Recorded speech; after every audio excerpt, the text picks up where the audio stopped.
बुलेटिनमध्ये आपल्या सगळ्यांचं पुन्हा एकदा स्वागत। एक महत्त्वाची बातमी, पुण्यामध्ये वंचितच्या वतीने महाराष्ट्र बंद पुकारण्यात आलाय। भिडेवाडा परिसरातून मोर्चाला आता सुरुवात झाली आहे। वंचित बहुजन आघाडी आणि विद्यार्थ्यांचा संयुक्त मोर्चा निघालेला आहे। भिडेवाडा ते पुणे स्टेशन येथील डॉक्टर बाबासाहेब आंबेडकर यांच्या पुतळ्यापर्यंत मोर्चाचं आयोजन करण्यात आलंय।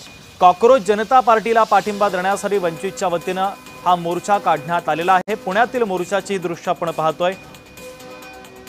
दिल्लीतील आंदोलनाला पाठिंबा देण्यासाठी आता वंचित बहुजन आघाडीच्या माध्यमातून राज्यभरात महाराष्ट्र बंदची हाक देण्यात आली आणि त्याच अंतर्गत पुण्यामध्ये हा भव्य असा मोर्चा निघालेला आहे। दरम्यान मोर्चाच्या पार्श्वभूमीवर पोलिसांनी देखील बंदोबस्त वाढवलेला आहे। तर पुण्यामध्ये वंचितच्या वतीने महाराष्ट्र बंदची हाक देण्यात आलेली आहे। मोठ्या संख्येने विद्यार्थी आणि वंचितचे कार्यकर्ते या आंदोलनामध्ये सहभागी झालेत, मोर्चामध्ये सहभागी झाले। वंचित बहुजन आघाडी आणि विद्यार्थ्यांनी संयुक्त मोर्चा काढलेला आहे। पोलिसांचा देखील तगडा बंदोबस्त या मोर्चाच्या निमित्ताने पुण्यामध्ये पाहायला मिळतोय। महाराष्ट्र बंदची हाक देण्यात आलेली आहे। तर भिडेवाडा परिसरातून पुण्यामध्ये या मोर्चाला आता सुरुवात झालेली आहे।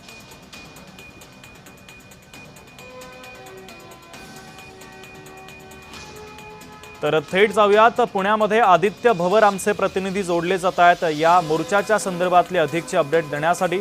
आदित्य, वंचित बहुजन आघाडीच्या वतीने महाराष्ट्र बंदची हाक देण्यात आलेली आहे, त्या अंतर्गत पुण्यामध्ये हा भव्य असा मोर्चा निघालेला आहे।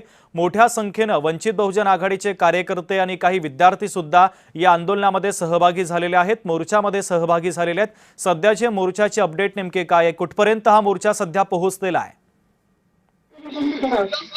नक्कीच जर पाहिलं गेलं तर या आंदोलनाला, या मोर्चाला मोठ्या संख्येने प्रतिसाद मिळालेला आहे।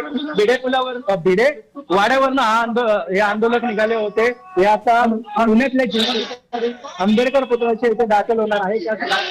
राजीनाम्याची मागणी देखील केलेली आहे। नरेंद्र मोदी सोबत अमित शहा यांची देखील मागणी केली जात आहे। मोठ्या संख्येने हे आंदोलन आणि विद्यार्थी इथे सहभागी झालेले आहेत। मात्र हे संयुक्त आंदोलन आता मोठ्या संख्येने वाढताना आपल्याला पाहायला मिळत आहे। काल या आंदोलनाची हाक दिली होती, महाराष्ट्र बंदचा प्रतिसाद देखील देण्यात आला होता, परंतु काही मते आस्थापना सुरूच होती, त्यांना देखील विनंती करून हे आस्थापना बंद करण्यात आली होती। मात्र काही आस्थापना जी आहेत बंद झालेली नाहीये। जे आंदोलक आहेत त्यांना विनंती करून हे सगळे आस्थापना बंद करण्याची मागणी देखील करत आहेत। जर आपण पाहू शकतो की या ठिकाणी मोठ्या संख्येने इकडे आंदोलन सगळे जमलेले आहेत। आपल्यासोबत शहर अध्यक्ष आहेत अरविंद तायडे, त्यांच्याबरोबर जाणून घेऊयानंतर या आंदोलनाच्या काय स्वरूप असेल आणि नेमकी आता यामध्ये मागणी पूर्ण नाही झाली तर पुढे काय असेल, काय सांगाल? ऍडव्होकेट बाळासाहेब आंबेडकरांनी महाराष्ट्राला कॉल दिला, त्या व्यक्तीवर आपण पुणेकरांनी ऍडव्होकेट बाळासाहेब आंबेडकरांच्या आव्हानाला प्रतिसाद दिलेला आहे। सगळ्या विद्यार्थ्यांनी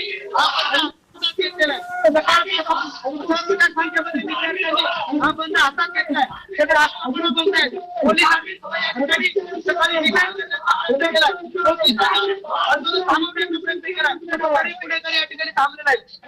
आंदोलन थांबवण्याचा कोणी प्रयत्न केला? पोलिसांनी आंदोलन थांबवण्याचा प्रयत्न केलेला आहे, तर या ठिकाणी जवळपास 30-35 कार्यकर्त्यांना 138 BNS प्रमाणे नोटिसा दिल्या, विकेट करण्याचा प्रयत्न केला। अगदीच नक्कीच जर पाहायला गेलं तर आंदोलन थांबवण्याचा देखील प्रयत्न केला होता, परंतु हे आंदोलन मोठ्या संख्येने सुरू झालं आणि आताच आंदोलन पुणे जिल्हाधिकारीपर्यंत आंबेडकर पुतळ्यापर्यंत सुरू राहणार आहे। अगदीच आदित्य, अत्यंत महत्त्वाचे अपडेट या मोर्चाच्या संदर्भातले पोहोचवलेले आहेत। तुर्तास धन्यवाद।